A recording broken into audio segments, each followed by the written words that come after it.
Çin ildə 200 tondan çox düyü istehsalı ilə dünyada birinci hesab edilir. Mövzu ilə bağlı araşdırma aparan Koreyalı mütəxəssislər Çinlilərin plastik və kartof nişastasından hazırlanan süni düyü satdıqları qənaətinə gəliblər. Həmçinin Çin düyüsünün plastikliyinə görə sağlamlıq üçün təhlükəli olduğu bildirilib.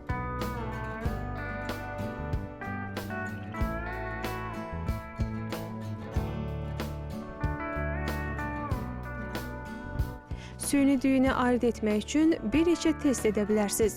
Bunlardan biri ocaqda yandırmaqdır. Düyü yanırsa, deməli saxtadır.